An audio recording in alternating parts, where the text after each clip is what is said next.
Ingenieros, muy buenos días. Sean bienvenidos a su clase de mecánica de materiales. El día de hoy vamos a desarrollar el problema que se muestra en la figura, y dice lo siguiente. La viga de acero que se muestra en la figura está hecha de un tipo de acero para el cual el esfuerzo en Y es de 250 megapascales o módulo de excedencia y el esfuerzo último está en 400 megapascales.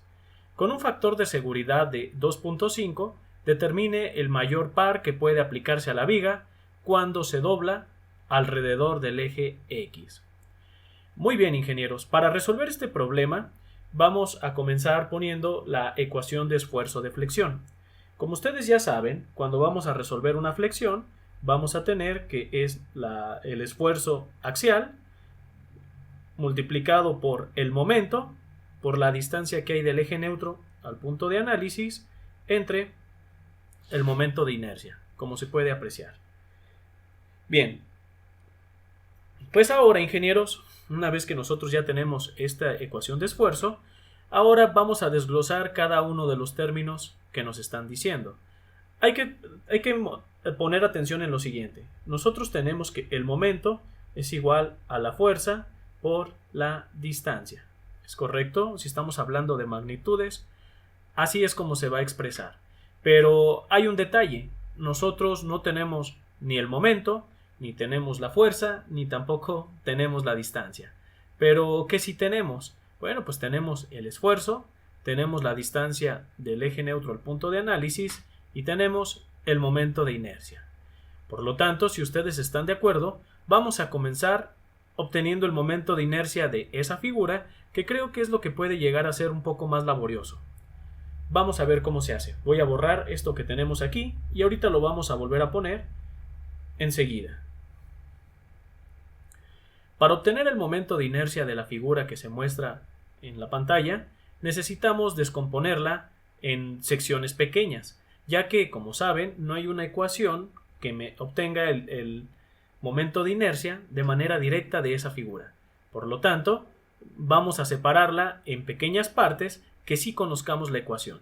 En este caso, a esta parte de aquí, esta sección le voy a llamar sección 1, y como se puede apreciar, esa sección 1 va a ser el rectángulo horizontal que se muestra. Voy a poner una sección 2 y esa sección 2 es este rectángulo que tenemos aquí verticalmente. Y la sección 3, ingenieros, va a ser el rectángulo horizontal que aparece en la parte de abajo. Aquí vamos a tener la sección número 3. ¿Por qué lo hicimos de esta manera?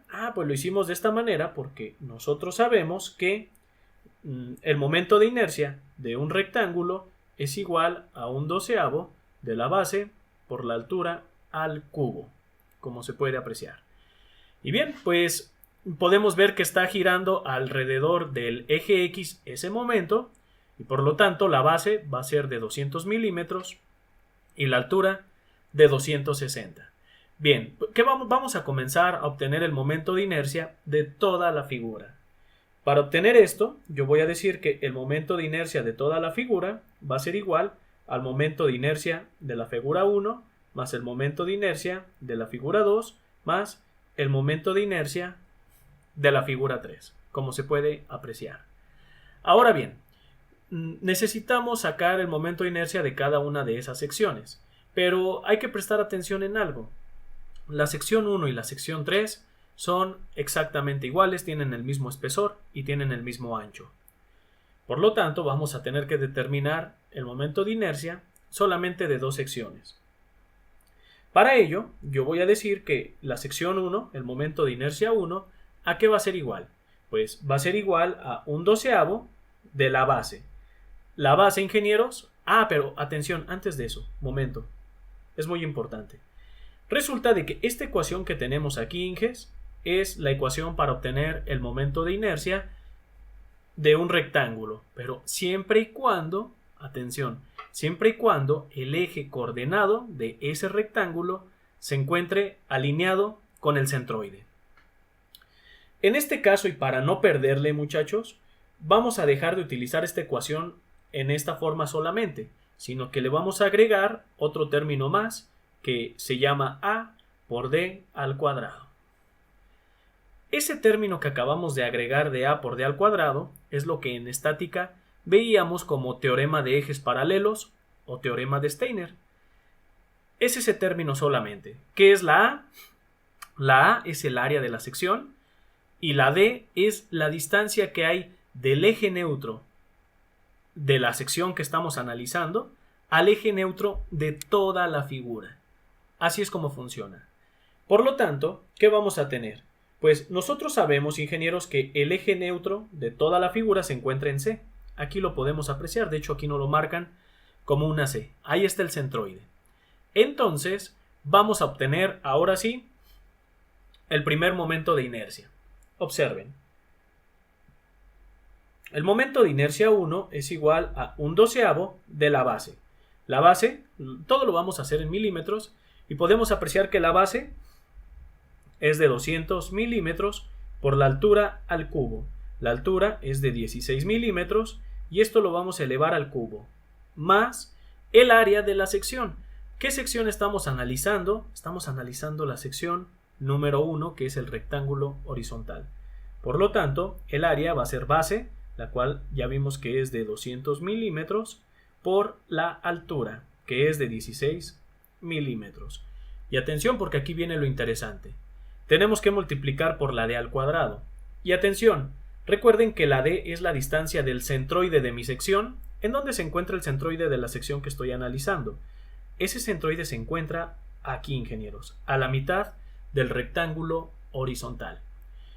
La distancia D es la distancia del centroide de esta sección que acabo de poner aquí al centroide de toda la figura, que se encuentra ubicada aquí en C. Por lo tanto, la D que yo deseo encontrar mide la distancia de esta flecha roja que acabo de poner. Esto es la D. ¿Y cómo vamos a obtener esa D? Pues muy simple. Como se puede apreciar, veamos, la D va a ser la mitad de la viga, ¿de acuerdo? La mitad de la viga, ¿cuánto es? Pues son 260 entre 2, vamos a tener que son 130 milímetros, menos la distancia es la distancia que existe de aquí para acá. Pero lo que yo ocupo es esta distancia D. Por lo tanto, ¿qué le tenemos que restar? Pues le tenemos que restar, Inges, este pequeño pedazo que vamos a tener aquí, que le vamos a llamar, que ¿de cuánto es? Pues si el espesor es de 16, este va a ser de 8 milímetros. Recuerden que el centroide queda justamente en el centro y está a 8 milímetros en Y. Por lo tanto, vamos a tener que son 130 menos 8 milímetros. Y todo esto va a estar elevado al cuadrado. Y listo, Inges. Ahora sí, ya tenemos el momento de inercia de la sección 1. Ahora vamos al momento de inercia de la sección 2. Ahorita lo calculamos al final. Entonces, ¿qué vamos a tener? Vamos a tener la I2 va a ser igual a ¿qué? Va a ser igual a 1/12 de la base. Atención, estamos trabajando con el rectángulo vertical. ¿De acuerdo? Esa era mi sección número 2. ¿La base de cuánto es? De 10 milímetros. Como se puede apreciar, esto que aparece aquí es mi base. Entonces vamos a tener que esto es de 10 milímetros por la altura. ¿Y la altura de cuánto es? Como pueden ver, es de 260 menos 2 veces el espesor de cada uno de los patines de la viga, que valen 16 milímetros. En este caso, pues vamos a tener una altura de 228. Le vamos a poner milímetros y esto lo vamos a elevar al cubo. Más, mucha atención, el área de esa sección vertical o rectángulo vertical vamos a tener que es 10 milímetros por 228 milímetros. Pero atención, porque observen, necesitamos multiplicarlo por la D al cuadrado. ¿Cómo va a quedar eso? De la siguiente forma. Vamos a borrar esto que ya no estamos ocupando. Y bien, sabemos que el centroide del rectángulo vertical, ¿en dónde queda? El centroide del rectángulo queda aquí. ¿Y en dónde queda el centroide de toda la figura? Pues también queda aquí. están sobrepuestos. Está puesto uno sobre el otro. Si D es la distancia entre centroides, ¿cuánto vale la D entonces? Pues la D vale 0. Y por lo tanto, todo este término se me va a convertir en 0. Por eso es que les comentaba en un inicio que cuando el eje coordenado se encuentra sobre el centroide, que es este caso, no es necesario utilizar el teorema de ejes paralelos. Sin embargo, como ya lo vimos anteriormente, cuando los centroides están desfasados, en ese caso sí es importante utilizar el teorema de ejes paralelos. Por lo tanto, haciendo el siguiente procedimiento, ¿qué se va a tener?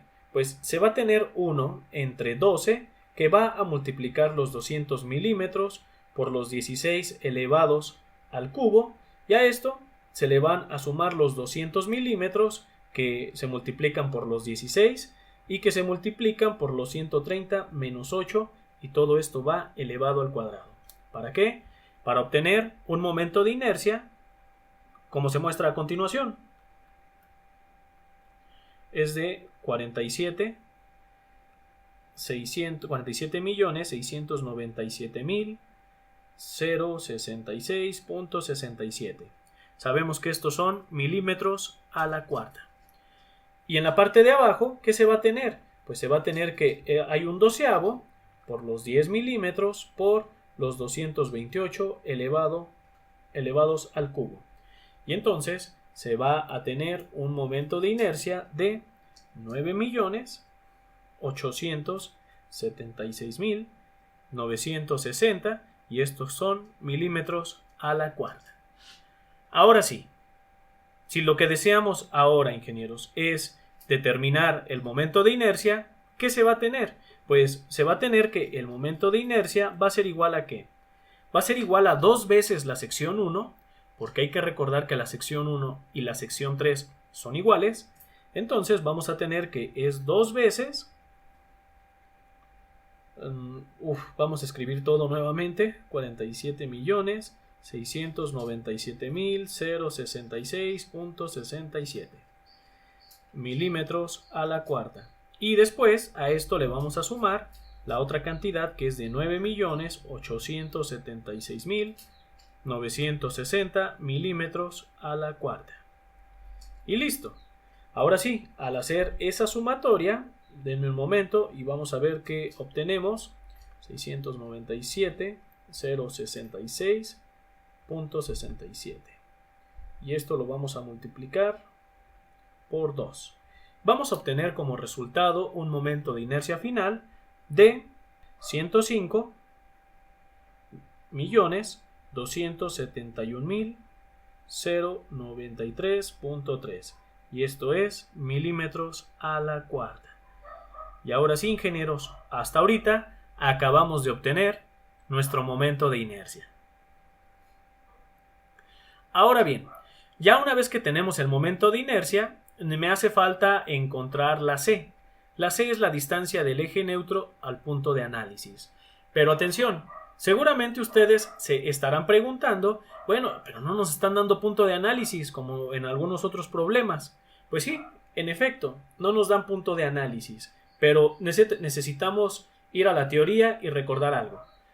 La flexión máxima en un elemento en donde se encuentra en la superficie.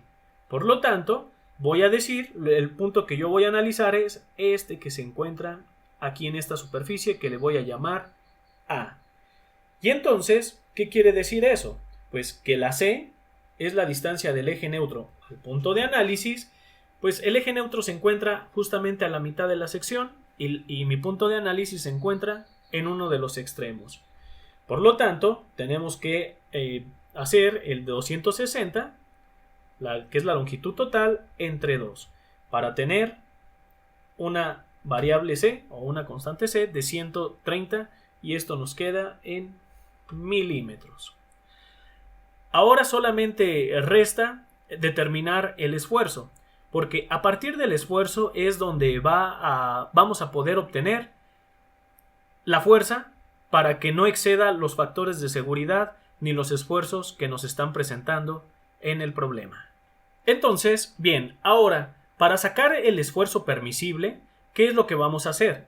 Bueno, pues para sacar el esfuerzo permisible, le vamos a poner aquí así per, va a ser igual a ¿qué? Va a ser igual al esfuerzo último, que es lo que me están marcando como sigma ult, entre el factor de seguridad, que yo le voy a indicar como n. Esto quiere decir que vamos a tener los 400 megapascales y esto va a estar dividido entre ¿qué? Entre 2.5. Para de esa manera, los 400 entre 2.5, vamos a tener un esfuerzo permisible de 160 megapascales. Y listo. ¿Para qué nos dan? Seguramente se preguntan ¿para qué nos dan el sigma y? El sigma y es el esfuerzo de excedencia. ¿Y qué pasa con esto? Ingenieros, si nosotros sobrepasamos ese sigma y, dejamos de estar trabajando en un rango elástico y comenzamos a trabajar en un rango plástico. Por eso hay que tener mucha precaución de que nuestro esfuerzo permisible tiene que estar por debajo de sigma y. Solamente nos lo ponen como un parámetro para, pues para darnos una idea de que está trabajando en el rango elástico. Por lo tanto, ¿qué tenemos, chicos? Observen. ¿Cuál factor de seguridad determine el par mayor? Muy bien, lo que me están pidiendo es calcular el esfuerzo, perdón, no es el esfuerzo, el momento mayor que puede aplicarse en la viga.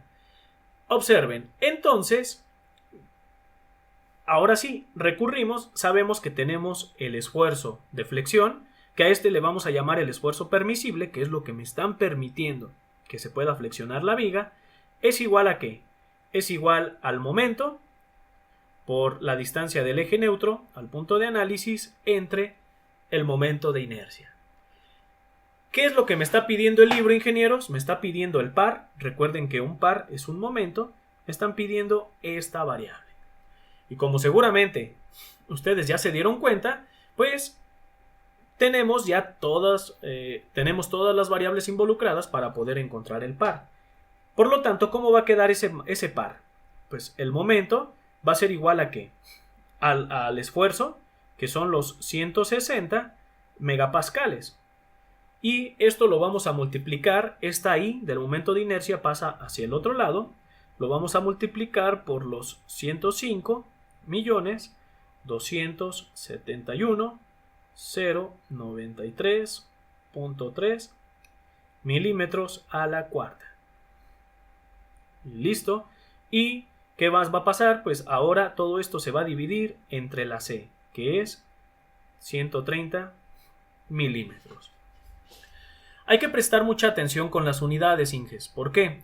Porque en las unidades, ingenieros, el megapascal, recuerden que es newton sobre milímetro cuadrado. Si estuviéramos trabajando en pascales, entonces no podríamos estar trabajando con milímetros, sino que deberíamos de estar trabajando con metros. Pero bien, ahorita así como lo pusimos, todas nuestras unidades son consistentes. Por lo tanto, Inges, vamos a hacer esa operación, que son los 160 por los 105.271.093.3. Ay, perdón, 093.3. Y esto lo vamos a dividir entre 130 para obtener un momento como sigue. De hecho, a este momento que nos va a aparecer, yo lo voy a dividir entre 1000. ¿Por qué? Porque me va a dar en newtons por milímetro. Entonces lo que yo requiero, porque me da un número muy grande, es el número, sería newton por metro.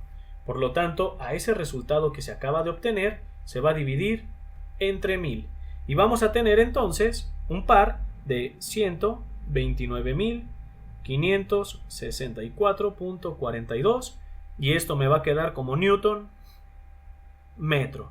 Que de hecho, esto todavía se puede simplificar más, ingenieros. ¿Cómo nos puede quedar? Ah, bueno, pues esto nos puede quedar, newton metro, el momento como lo volvemos a dividir entre 1000, ¿con qué objetivo? Con que ahorita tenemos newton metro. Ahora vamos a tener kilonewton metro. Y ahora sí, miren, vamos a tener un par de 129.56 kilonewton por metro. Y esta es la solución que nos estaba solicitando el problema.